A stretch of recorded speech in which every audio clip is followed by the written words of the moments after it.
Salut Booktube! Ça y est, c'est le moment pour le premier bilan du Pumpkin Autumn Challenge et donc pour mon bilan du mois de septembre 2022. Et je trouve que j'ai été plutôt efficace parce que j'ai réussi à lire un livre au moins de chaque menu, donc ça c'est plutôt pas mal. Comme d'habitude quand je fais des piles à lire, je me retrouve à lire beaucoup plus de livres d'un menu, même d'un sous-menu, et au final pas du tout dans d'autres sous-catégories.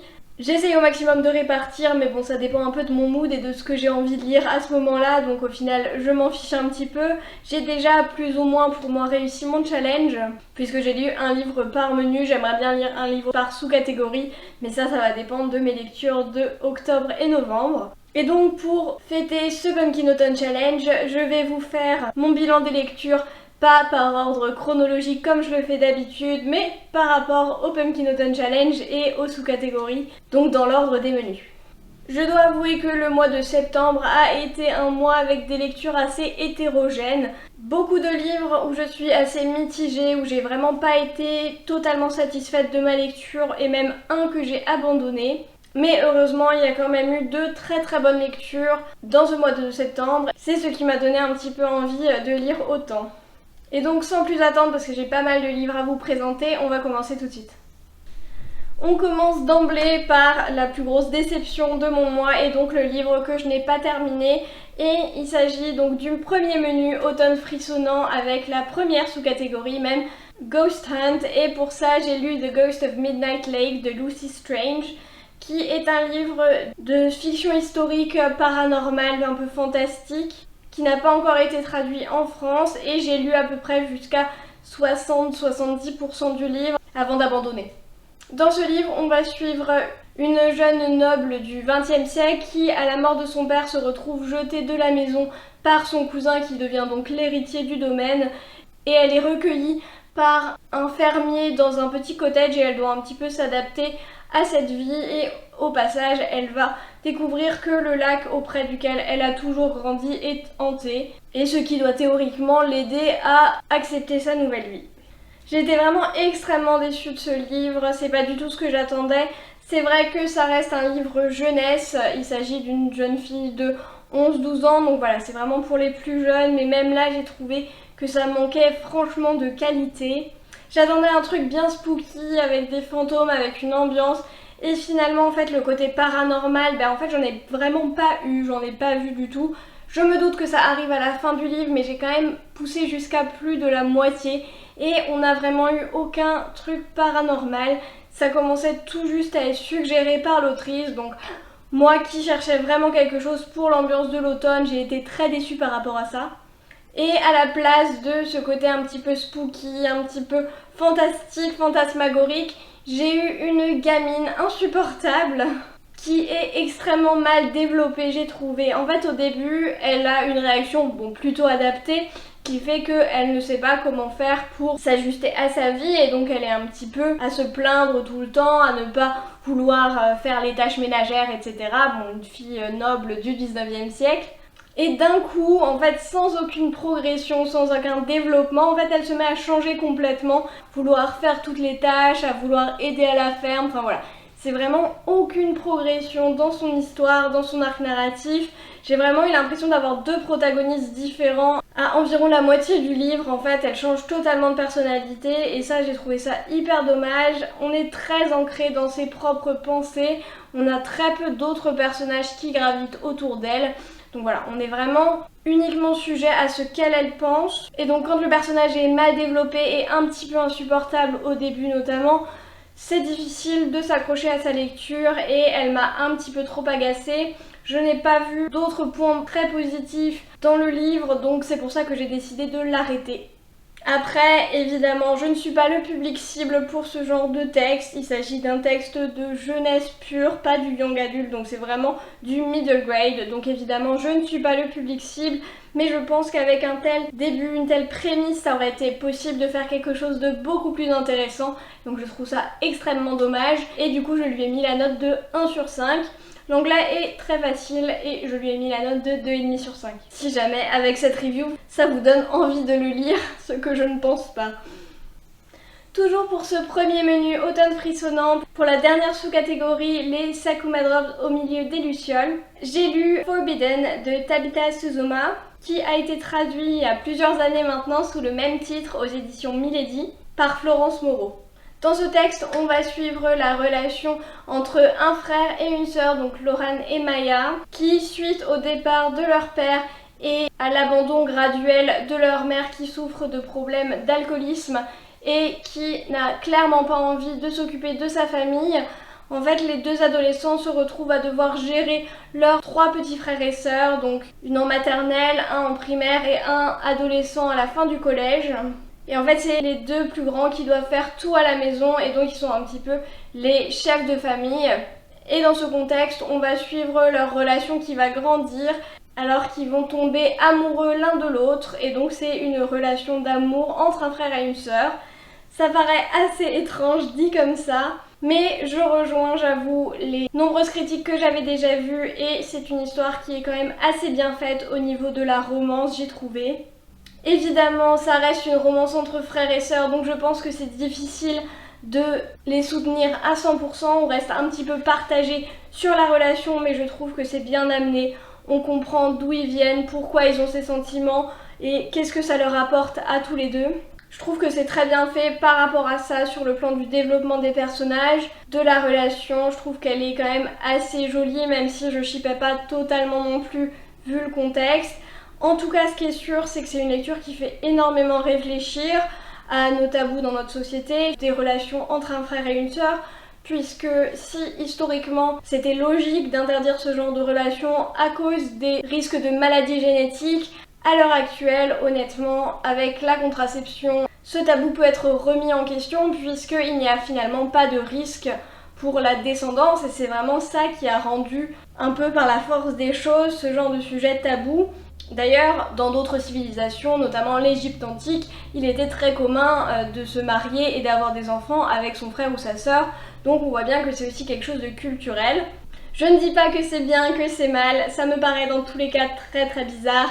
C'est pour ça que j'ai trouvé ce livre intéressant. Au-delà de ça, c'était une lecture assez en demi-teinte, j'ai trouvé pas mal de points négatifs aussi à en redire, on reviendra dessus juste après. J'ai pas été complètement transportée non plus par ma lecture. Autre chose que j'ai vraiment aimé dans la relation entre les 2 protagonistes, c'est ce côté du consentement qui était toujours clairement demandé par l'un et l'autre. Dès qu'ils allaient un petit peu plus loin, c'était toujours est-ce que tu es d'accord avec ça? Est-ce que tu m'autorises? Enfin voilà, il y avait vraiment une grande importance du consentement. Ça, j'ai trouvé ça très bien. Mais on va venir sur un de mes premiers points négatifs du livre, et c'est qu'il y a une grande partie de l'histoire qui repose sur un problème de communication entre les 2 protagonistes. Théoriquement, il s'agit donc, comme je l'ai dit, d'un frère et une sœur, mais qui sont très proches depuis toujours. Ils disent tous les 2 que c'est la seule personne qui les comprend vraiment, avec qui ils peuvent être eux-mêmes. Et pourtant ils ne partagent jamais leurs sentiments. Énormément de retard à leur relation, à l'aveu de leurs sentiments repose sur cette mauvaise communication, repose sur le fait qu'ils mentent, qu'ils ne parlent pas honnêtement, même si l'autre pourrait l'accepter sans problème. Voilà, il y a, je pense, un bon tiers du livre qui repose sur cette mauvaise communication, et ça m'insupporte, j'avoue, quand une grande partie de l'histoire pourrait être réglée en 3 minutes autour d'une table où on discute calmement et simplement et pas sous l'effet des émotions comme c'est toujours fait entre eux. D'autant plus que ce ne sont pas des personnes qui ont des problèmes de relation entre eux, puisque, comme ils le disent, ils se sentent très bien, ils se sentent eux-mêmes avec l'autre, et donc je trouve ça un petit peu bizarre qu'ils ne puissent pas communiquer. Avec cette relation, on a aussi des problèmes de vraisemblance que je retrouve tout le temps quasiment dans les young adultes ou même les new adultes maintenant. Et c'est certaines réactions que je trouve un petit peu démesurées. Typiquement dans ce genre de situation, ça va être « Oh, je me réveille un jour et d'un coup j'ai envie de me taper ma sœur ». C'est un petit peu ça, c'est je me rends compte, oh bah tiens, je suis attirée sexuellement par ma sœur et ça vient d'un coup et ça y est, c'est l'horreur absolue. Enfin voilà, c'est un petit peu des réactions démesurées.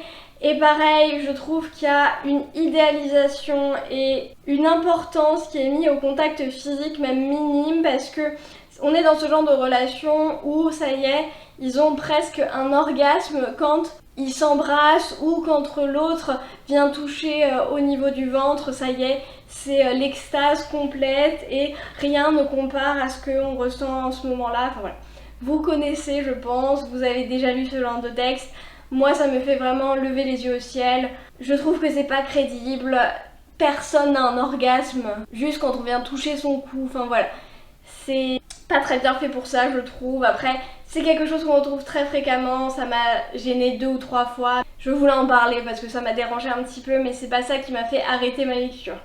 Quelque chose que j'ai par contre beaucoup apprécié, c'est le personnage de Loran parce que il a énormément de problèmes, ce jeune garçon, et notamment c'est une très bonne représentation de l'anxiété et de la phobie sociale puisque Loran est incapable de parler en public, donc par exemple en cours, il est très intelligent dans les premiers de la classe, mais il est incapable de parler en cours et de s'exprimer devant la classe ou même par exemple avec des camarades de classe, il ne peut pas leur parler, il n'y arrive pas. En fait, il n'arrive à parler que quand il est avec sa famille. On ressent vraiment l'anxiété, il y a plusieurs manifestations d'attaque de panique également, et comme on est vraiment à l'intérieur des sentiments de Loran, je trouve que c'est très bien fait, c'est très réaliste. On ressent vraiment tout ce qui se passe, donc ça, j'ai trouvé ça très très bien, et je trouve que c'est une belle représentation, parce que le personnage n'est pas défini uniquement par ça. Comme toujours, vous allez voir avec ce livre, tout point positif a un peu son ballon négatif, et là j'ai trouvé que les personnages étaient très immatures parce que donc Loran a 18 ans à la fin du livre et Maya, donc la protagoniste féminine, en a 16-17. Mais ils sont quand même en charge d'une famille depuis plusieurs années et je trouve qu'ils ont un côté très adolescent et normalement quand on est sujet à des événements si difficiles, à autant de responsabilités, ça fait mûrir beaucoup plus vite et donc ils devraient avoir finalement la maturité d'adultes presque, de personnes de 24-25 ans. Et ce n'est pas du tout ce que j'ai retrouvé, je les ai trouvés très immatures dans leurs réactions. J'ai trouvé ça dommage parce que du coup je trouve qu'on n'a pas l'impression qu'ils sont responsables de leur famille et qu'ils prennent des décisions posées. Pour mes 2 autres petits soucis avec ce livre, ça peut être considéré un petit peu comme un spoiler, ça va dévoiler un petit peu, pas des choses vraiment essentielles à l'histoire, je vais pas vous dire la fin, mais c'est des événements qui surviennent dans la deuxième moitié de l'histoire, donc si vous voulez pas du tout être spoilé, passez peut-être au timecode que je laisserai juste en dessous. Et en premier, c'est la gestion de la maltraitance parce que pour moi, Loran est vraiment maltraitant avec ses frères et sœurs. Je veux bien que sa vie soit compliquée, qu'il ait à faire des choses qui ne soient pas de son âge, qui doivent gérer les enfants, l'école, les devoirs et tout ça. Sa vie est hyper compliquée et ça, je ne le nie absolument pas. Mais pour moi, ce n'est pas une excuse pour maltraiter, que ce soit verbalement ou aussi physiquement parce que il y a quand même une fois où il manque d'étrangler son petit frère et qui vraiment est proche du malaise parce qu'il l'étrangle, il l'a frappé plusieurs fois également pendant le livre. Et si le frère le cherchait, honnêtement ce n'est pas excusable et je trouve que Maya notamment l'excuse beaucoup trop en disant mais c'est pas grave, il voulait pas lui faire de mal, il s'est énervé. Non, rien n'excuse pour moi le fait de lever la main sur quelqu'un sur qui on a la responsabilité, rien n'excuse la violence physique. Et pour moi c'est pas du tout traité dans ce roman, au contraire c'est même plutôt pas valorisé, mais on passe dessus assez vite et en fait il y a plein de fois où j'avais juste une envie, c'est de dire appeler les services sociaux et demander de l'aide parce que clairement là c'est pas possible. Et je sais qu'il y a plein de problèmes avec les services sociaux et tout ça, c'est pas le sujet de cette vidéo mais je trouve que la maltraitance est vraiment pas bien traitée du tout dans ce livre. Et une autre chose qui m'a énervée, c'est par rapport du coup comme je le disais avant au sujet de l'anxiété. Loran refuse plusieurs fois l'aide psychologique qu'on lui propose, donc il y a sa prof d'anglais notamment qui je trouve est très bienveillante avec lui et j'aime beaucoup cette prof honnêtement. Et qui lui propose de l'aide, qui lui propose des contacts que ce soit par l'école ou autrement, voilà, elle lui propose vraiment de l'aide. Et Loran n'arrête pas de dire non mais j'en veux pas, dans sa tête il refuse catégoriquement. Il avait vu un psy de l'école et en fait il lui avait menti. Et par contre la chose qui lui fait du bien et qui l'aide miraculeusement à de nouveau parler à des gens à la fin, c'est le fait d'être en relation avec Maya. Donc ça y est, il est amoureux, il n'a plus de problème d'anxiété. Et donc on revient dans ce cliché absolu que je déteste sur la santé mentale, qui est que les psys ça ne sert à rien et c'est uniquement là pour nous prendre pour des tarés, et par contre dès qu'on est amoureux tout va mieux. Non, ça ne marche pas comme ça. Un ou une bonne psychologue ou psychiatre, c'est extrêmement important si vous avez des soucis de santé mentale. Donc allez consulter, allez vous faire accompagner. Parfois ça ne passe pas, parfois il y a des gens, comme partout malheureusement, qui sont plus néfastes qu'autre chose, on est d'accord, mais la majorité sont bienveillants et peuvent aider. Et donc il ne faut pas systématiquement dire que ça ne sert à rien, et encore une fois, être heureux dans un autre domaine de sa vie ne fait pas disparaître tous les problèmes psychologiques ou psychiatriques. Donc s'il vous plaît, si c'est votre cas, ne croyez pas bêtement à ça et faites-vous aider s'il vous plaît. Donc voilà, une lecture, vous avez compris, un petit peu mitigée, beaucoup de bonnes choses j'ai trouvé, mais beaucoup de choses aussi que j'ai trouvé beaucoup moins bonnes. Peut-être aussi que c'est mon manque de tolérance maintenant avec le young adulte, je ne sais pas, mais en tout cas je lui ai mis la note de 3 sur 5. C'est intéressant quand même comme lecture, c'est une lecture qui ne laisse certainement pas indifférent, qui fait beaucoup réfléchir sur les tabous. Une bonne représentation de l'anxiété, même s'il y a des points négatifs. Si vous voulez essayer en anglais, c'est très accessible. Je mets la note de 2,5 sur 5 au niveau d'anglais. Pour le troisième livre, on attaque le deuxième menu, donc Automne de l'étrange. Pour la sous-catégorie In the Dark, I Hear a Call. Et comme c'est les mots-clés Dark Fantasy, si vous avez vu mes vidéos précédentes, je pense que vous allez savoir de quoi je vais parler. Et évidemment, je vais vous parler de The Burning God de R.F. Kuang, qui est le troisième tome et donc le dernier tome de la trilogie The Poppy War. Donc encore une fois, je le répète, c'est une trilogie qui a été traduite pour le premier tome sous le nom de La guerre du pavot aux éditions Actes Sud par Yannis Surano. Je vous fais une nouvelle fois, désolée, un bref résumé du premier tome. Évidemment, je ne vais pas tout vous spoiler. On va suivre le personnage de Rin, qui est une jeune orpheline qui a été recueillie par des parents maltraitants, qui vit dans la partie la plus pauvre de son empire et qui veut s'émanciper pour s'extraire d'un mariage arrangé. Et donc pour ça, elle va participer à un examen, enfin un concours, et être acceptée à Singard, qui est l'académie militaire la plus prestigieuse du pays, et où elle va y apprendre donc les arts de la guerre, les arts du combat. Et en parallèle de ça, on a des tensions croissantes entre son pays et le royaume juste à côté, jusqu'à ce que la guerre entre les deux pays émerge. Le nom de la saga c'est The Poppy War, donc ce n'est pas un spoiler, il va y avoir de la guerre et c'est vraiment le centre du récit de l'ensemble des 3 tomes, c'est la guerre. Et donc si vous n'aimez pas trop les conflits, les choses comme ça, franchement c'est pas pour vous. La partie initiale d'école, de militaire, d'école un petit peu de magie, etc. c'est vraiment accessoire. Le centre du récit, c'est vraiment la partie de la guerre, avec énormément de types de guerres qui sont mis en évidence. On va avoir de l'invasion, de l'offensive, de la résistance, du siège, etc. Des guerres politiques, des manigances un peu psychologiques. Voilà, il y a tout ça qui est mis en avant et c'est fait de façon hyper réaliste, très très dure.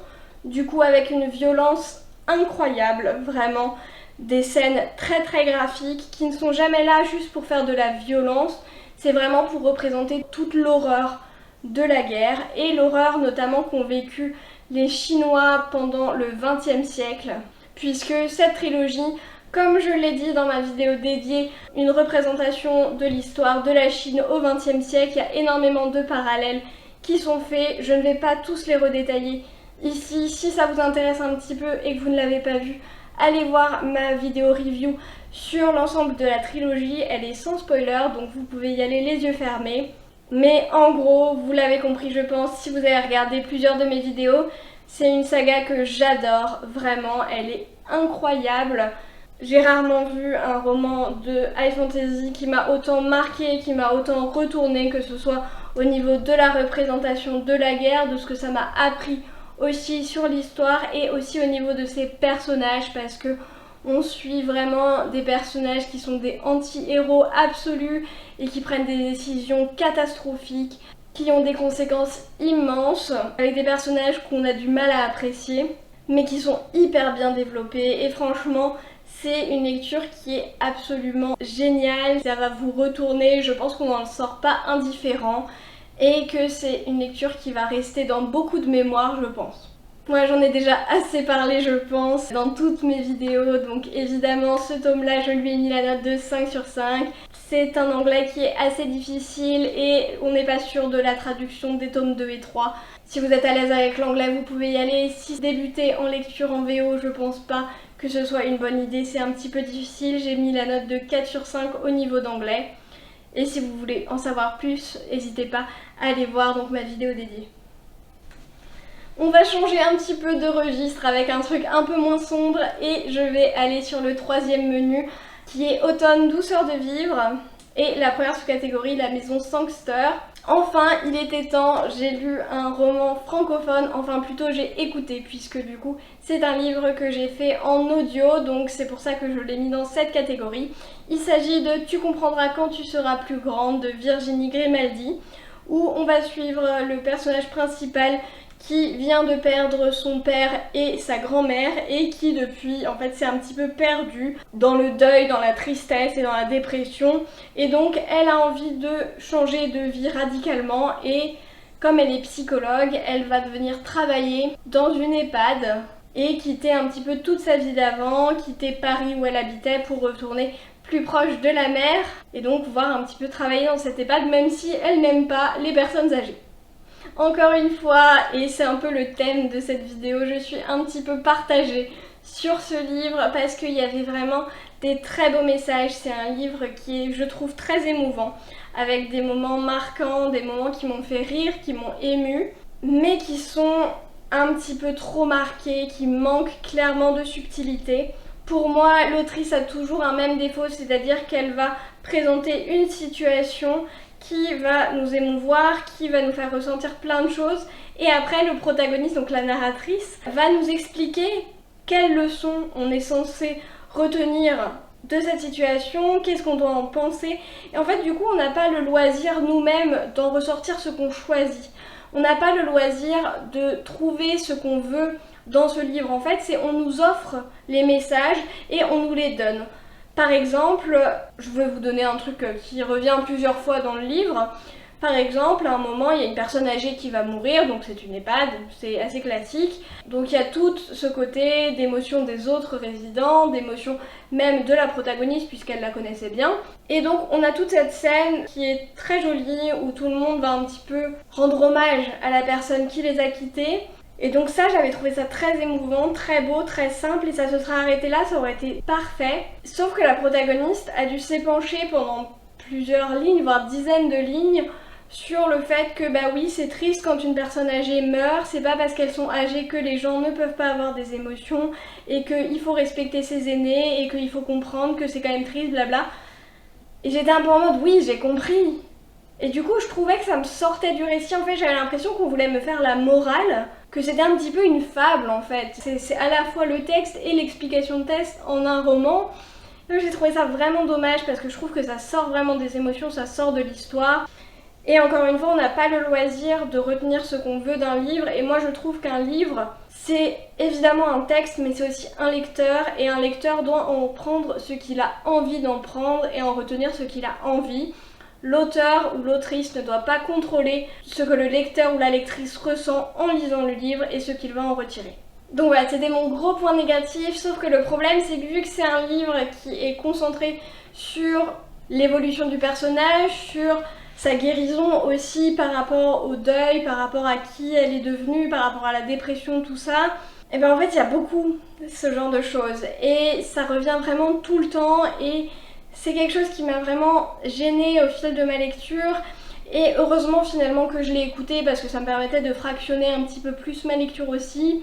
Donc voilà, j'ai trouvé ça vraiment dommage. Si ça vous dérange pas ce genre de livre, je pense que c'est un livre qui est plein de beaux messages, qui est assez émouvant, plein de bons moments et les personnages, je trouve que les personnes âgées étaient très attachantes. J'ai eu un petit peu plus de mal avec la protagoniste, avec les personnages plus jeunes que j'ai trouvé un petit peu clichés parfois. Mais les personnes âgées étaient hyper sympathiques Et je les ai beaucoup aimés, les résidents de l'EHPAD. Franchement, je trouve que c'était vraiment un des points positifs du livre. Donc j'ai trouvé ça intéressant mais un petit peu dommage, et j'ai aussi, pour changer, un bémol très personnel parce qu'on est un petit peu dans le cliché de la psychologue qui va venir et qui va se faire psychothéraper par ses patients, et je trouve que c'est très limite comme suggestion puisque un ou une psychologue est formée et ne doit pas normalement se laisser tant influencé par ses patients. Et même si on a le droit de se lier un petit peu avec eux, c'est toujours une relation qui est compliquée parce qu'on doit rester dans une relation, en tout cas à mon avis, soignant-soigné, et que ça ne s'inverse pas parce que c'est un risque de dérive aussi. Mais voilà, donc un peu mitigé, je lui ai mis la note de 3,5 sur 5. Mais si vous aimez ce genre de texte, je pense que vous pourrez apprécier. Pour le même menu, donc automne, douceur de vivre, et dans la partie il n'y a jamais trop d'épices dans ma pumpkin pie, j'ai lu ce coup-ci 2 livres. Un, encore une fois, lecture très mitigée, et un que j'ai beaucoup aimé, donc on va commencer directement par la lecture mitigée.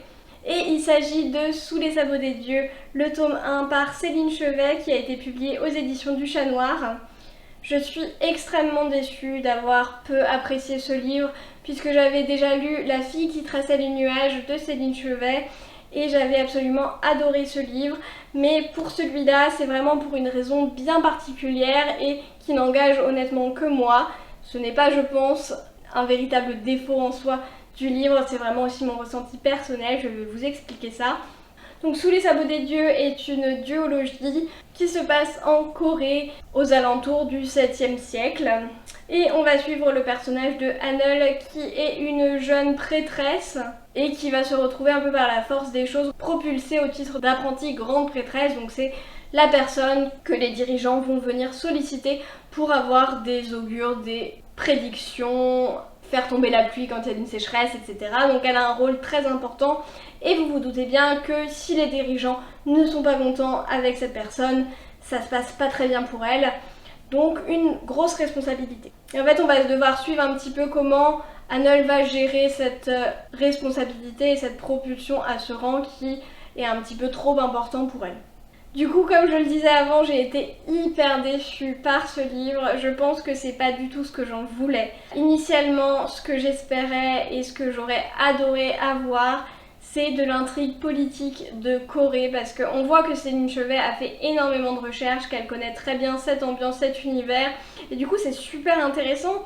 Sauf qu'on n'en a pas beaucoup en fait, on a peu d'intrigue politique, on est vraiment du point de vue de Hanul qui est emprisonné dans son petit temple là, qui ne sait rien du monde extérieur, qui n'y comprend non plus pas grand chose, qui ne s'y intéresse pas vraiment parce que quand elle doit étudier toute la politique et tout ça, elle s'en fiche un petit peu.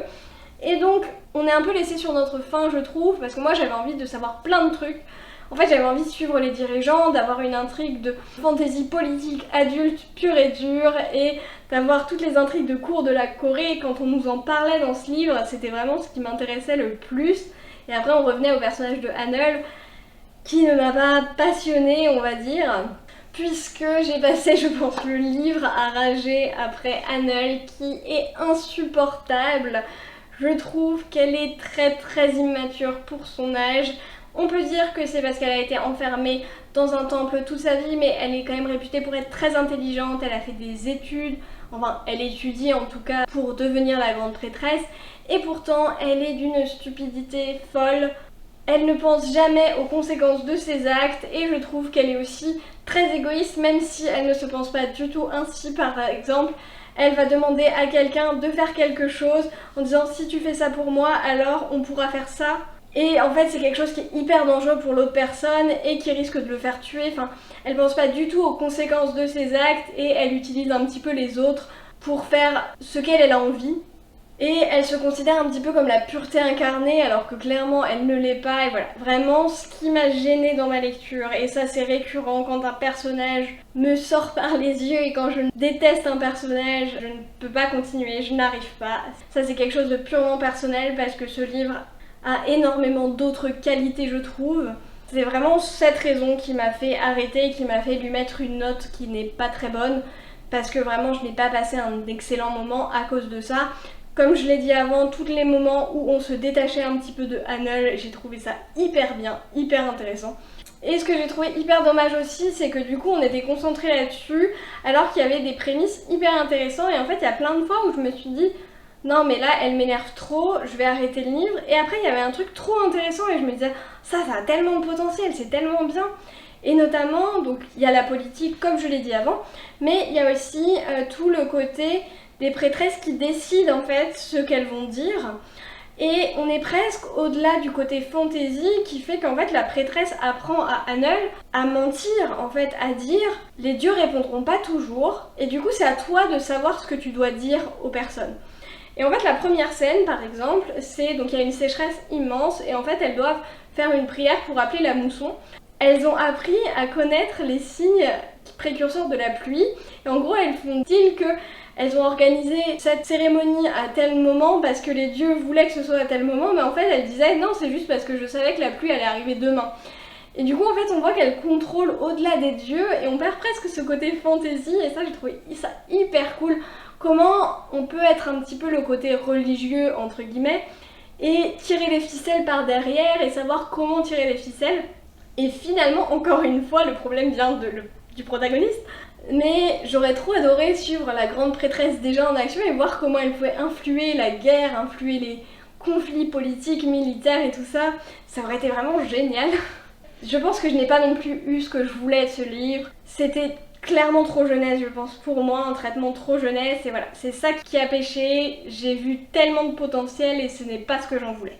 Cela dit, un point très très positif de ce livre, et comme tous les livres de Céline Chevet, c'est que la plume de l'autrice est très très belle, très très poétique.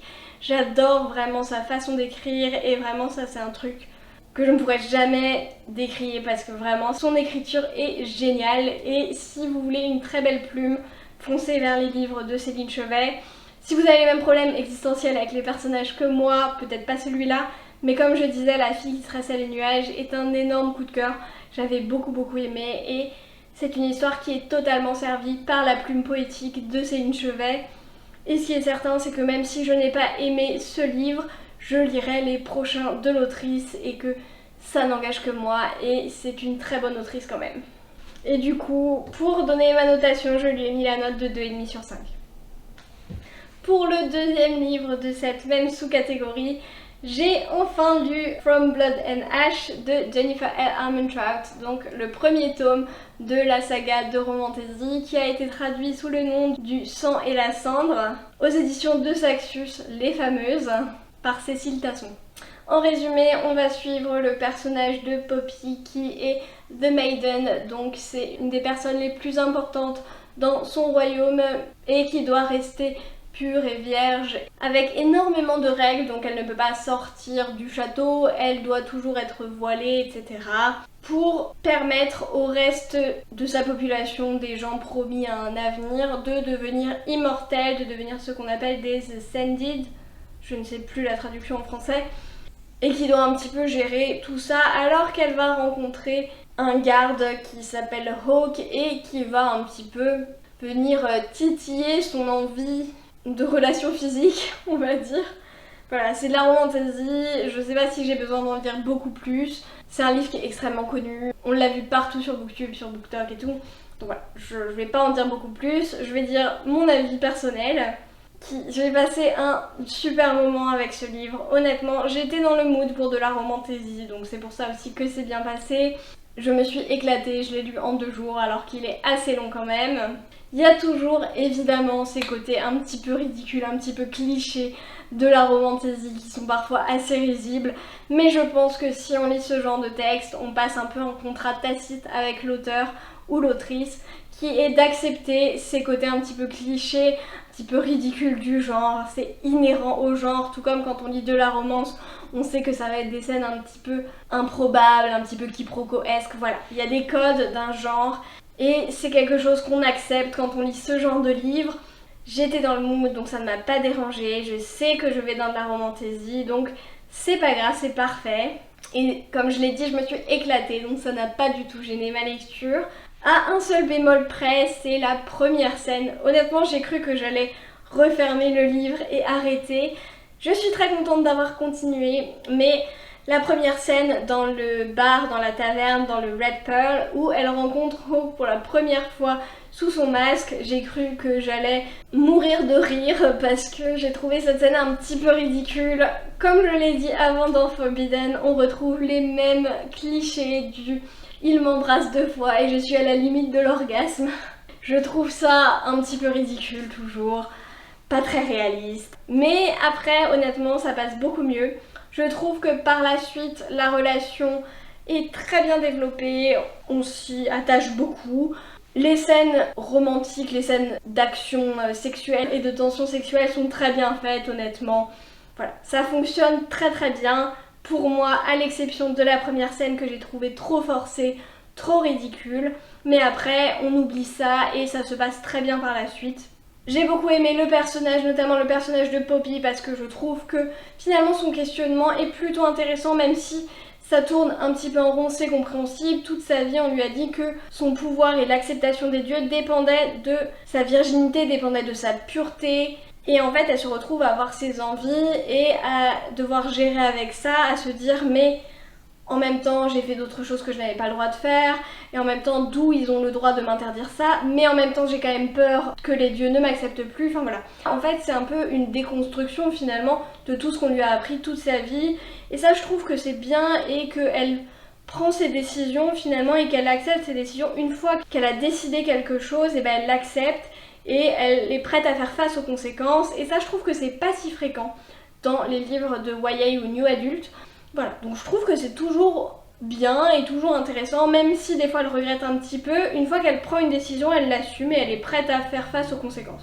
Et finalement, on retrouve un petit peu ce que je disais dans le livre d'avant, vous savez, avec le côté très immature de Hannel, qui était un petit peu emprisonnée dans un cocon d'or et qui du coup était très immature, très naïve, très égoïste. Et bien en fait Poppy là ne l'a pas du tout, et je trouve que ça c'est la bonne représentation d'un personnage, en tout cas pour moi, parce qu'elle est certes emprisonnée dans son cocon, mais elle a conscience du monde dans lequel elle vit, elle s'intéresse au monde et elle a conscience que tout n'est pas tout rose, tout n'est pas tout beau, et qu'en fait les gens sont des enfoirés autour d'elle.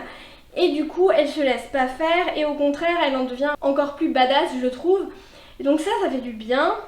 Elle connaît la vraie nature humaine, et du coup on n'a pas ce côté très naïf et très enfantin que pouvait avoir Hannel dans le livre dont j'ai parlé juste avant. Voilà, ça je trouve que c'est vraiment un point positif. Après, un truc qui m'a un petit peu déçue, c'est le world building que j'ai trouvé un petit peu inégal.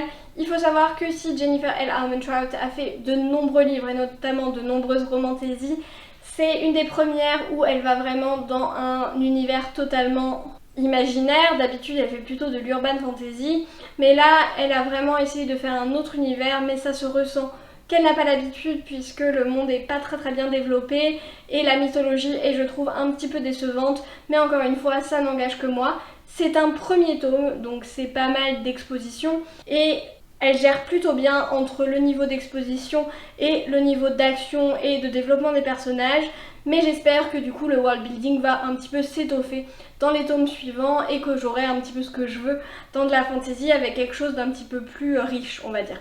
Mais ça m'a pas gênée, c'est juste que voilà, c'est un espoir plutôt pour la suite plutôt qu'un vrai défaut. Donc voilà, j'ai vraiment beaucoup aimé, j'ai hâte de lire la suite et je lui ai mis la note de 4 sur 5. L'anglais est plutôt accessible et du coup je lui ai mis la note de 3 sur 5. Comme je vous l'ai dit, je l'ai lu en 2 jours, ça se lit hyper vite une fois qu'on est dedans, aucun souci. Donc même si vous n'êtes pas trop à l'aise avec l'anglais, je trouve que les romantaisies et la tension sexuelle sont des choses qui aident à faire tourner les pages et je trouve que c'est un bon moyen de commencer à lire en VO. Si vous ne vous souvenez pas trop des événements du tome 1, j'ai également fait une vidéo, pas review, mais une vidéo où j'explique un petit peu tous les éléments de l'histoire, donc du début à la fin, pour pouvoir suivre et se rappeler avant la sortie des prochains tomes en traduction, ou pour moi quand ils sortiront en VO vu que toute la saga n'est pas sortie. Donc voilà, si ça vous intéresse, je la mets dans le petit i, juste là, et n'hésitez pas à aller voir au moment opportun. Enfin, le dernier roman de cette update lecture, on va sur le dernier menu qui est Automne rayonnant. Dans la sous-catégorie We're all born naked and the rest is drag, j'ai lu Féline de Stéphane Servan qui a été publié aux éditions Rouergue. Encore un livre francophone, j'en ai pas lu tant que ça, j'aimerais bien en lire un petit peu plus le mois prochain, mais du coup c'est un livre qui était également dans mon Cocorico Challenge. Pour résumer, donc on suit le récit de Louise qui est une jeune femme de 17 ans alors qu'elle raconte les événements qui se sont déroulés avant la survenue d'une mutation dans la population qui a transformé en fait les jeunes filles en animaux, enfin en espèces de chats, en félins en tout cas comme on voit sur la couverture. Et donc elle raconte un petit peu son expérience et comment elle a lancé un mouvement pour accepter en fait cette différence. Décidément, vraiment le thème de cette vidéo, c'est une lecture un petit peu en demi-teinte. J'ai été un petit peu déçue par la deuxième moitié du livre parce que j'ai adoré. Vraiment, j'ai été retournée, transportée par le premier tiers. Et après, j'ai trouvé ça moins bien. Je vais vous expliquer tout de suite pourquoi. En fait, au début, j'ai trouvé le sujet et la thématique abordée vraiment hyper intéressante. En fait, on parle énormément de la vision du corps, de ce mal-être qui peut venir à la puberté, notamment en particulier pour les jeunes filles, de comment on peut traiter les autres par rapport à nos propres complexes et par rapport à ce qu'on veut imposer aux autres aussi, de comment les adolescents traitent aussi leurs camarades, et avec notamment des images de harcèlement, des images de moquerie, auxquelles je pense on a tous été confrontés à un moment dans notre adolescence, et on a souvent aussi, si pas participé, au moins toléré, au moins été spectateur sans rien dire parce qu'au fond on n'avait pas envie que ça nous arrive à nous. Je pense qu'on a tous des moments où on peut se rappeler avoir vécu ce genre de choses, avoir été spectateur de ce genre de choses. Et donc ça parle vraiment de ça, ça parle vraiment de la relation au corps, de la relation au physique des adolescents et des adolescentes. Comment on peut détester son corps à un tel point et du coup le projeter un petit peu sur les autres. J'ai trouvé que pour ça, Stéphane Servan avait une justesse que j'ai rarement vue, qui retraçait un petit peu les difficultés d'être une jeune femme avec son corps qui change, avec les formes, avec le regard aussi des garçons sur nous qui va changer. Voilà, tout ça qui est hyper bien amené, et encore plus avec ce côté mutation, ce côté modification corporelle qui est hyper intéressant dans ce texte, avec la survenue du coup de cette transformation, le côté poil qui est très très détesté par les jeunes filles, par la vision sociétale encore une fois, et du coup les moqueries, les conséquences que ça peut avoir, enfin voilà, tout ça dans le premier tiers, même la première moitié, j'ai trouvé ça parfait. Vraiment, j'étais au bord des larmes régulièrement, enfin parfait. Et après, on part sur du beaucoup plus classique, très rapide. Je trouve qu'en fait le livre va très très vite. En gros, on prend son temps au début et c'est ça que j'ai vraiment aimé. On prend son temps et après ça va hyper vite. En gros, on retrace un petit peu tout. Donc vous voyez un petit peu la réaction au Covid avec tout ce qu'il y a eu, des théories du complot, des manœuvres politiques, des mensonges, de la peur aussi, des cas Covid et tout ça. Enfin voilà, en fait on a tout ça, mais en 200 pages. Et ça va à un extrême que moi j'ai trouvé un petit peu surjoué, un petit peu too much en fait, trop rapide, une réaction trop ample finalement, où on en vient presque à la caricature. Je suis pas sûre, en tout cas peut-être que j'ai encore trop de foi dans l'humanité, mais je suis pas sûre qu'on en viendrait à de tels extrêmes, du moins à ce qu'on a à la fin. Au début je pense que c'est très réaliste encore une fois, mais à la fin je trouve que ça va un petit peu trop loin, un petit peu trop vite. Et c'est ça que j'ai vraiment trouvé dommage. En fait, on perd ce côté très émotionnel, très interne, très réaliste et très relatable qu'on a au début. Et voilà, ça tout s'enchaîne trop vite, tout va trop loin. Et c'est ça que j'ai trouvé dommage. Et du coup, j'étais hyper déçue par la fin. Pas parce qu'elle est mauvaise, mais parce que j'ai tellement aimé le début que du coup, ça perd en qualité. Et donc c'est ça que j'ai trouvé dommage. Ça n'en fait pas du tout un mauvais livre évidemment parce que j'ai énormément de bonnes choses à en dire, et je trouve que la rébellion finalement de Louise, sa volonté de montrer qui elle est, comme elle est, et cette acceptation du corps, ce message d'acceptation de qui on est, je trouve que c'est un très joli message, et notamment pour des jeunes adultes, je trouve que c'est très bien, très positif. Et donc il y a énormément de beaux messages, il y a des choses qui sont très bien faites, le début comme je l'ai dit absolument parfait, et du coup la suite a pâti de ce début qui était trop bien fait peut-être. Mais en tout cas, je ne peux que vous conseiller de le lire. Vous avez vu, finalement, j'en ai des bonnes choses à en dire, évidemment. Je lui ai mis la note seulement peut-être de 3,5 sur 5 à cause de cette fin qui m'a déçue. Et ce qui est certain, c'est que je lirai moi-même d'autres livres de cet auteur. Voilà, ça y est, c'était mon update lecture du mois de septembre avec un début plutôt mitigé de ce Pumpkin Autumn Challenge. J'espère que pour le prochain mois, en tout cas les 2 prochains mois, ce sera un petit peu mieux. En tout cas, j'ai des très bonnes lectures qui s'annoncent, enfin je l'espère, puisque pour tous les livres que je vous ai présentés là, j'attendais évidemment des très bonnes lectures et ce n'a pas forcément été toujours le cas. Donc voilà, j'espère en tout cas que ce sera le cas. Je vous rappelle également le lancement de notre club de lecture Explora Livre avec Plop et nous allons lire tous ensemble, du coup si ça vous intéresse, le livre Les Oubliés de la Masse de Florian Soulas, qui est un livre de science-fiction dont j'ai entendu énormément de bien. Et donc n'hésitez pas à le lire courant du mois d'octobre et nous rejoindre sur le live que nous ferons pour en discuter tous ensemble. Sur ce, n'hésitez pas à me dire si vous avez lu des livres dont j'ai parlé, ce que vous en avez pensé, si vous avez adoré des livres que moi je n'ai pas forcément aimés. Également partagez vos autres lectures du mois de septembre parce que ça pourra toujours me donner des idées pour d'autres vidéos, voire pour le prochain Pumpkin Autumn Challenge. Et donc, je suis toujours partante pour agrandir encore ma palle. Donc voilà, venez partager tout ça avec moi en commentaire.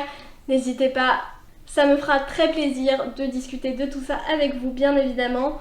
Et sur ce, on arrête tous de procrastiner, on va prendre un livre et moi je vous dis à la prochaine.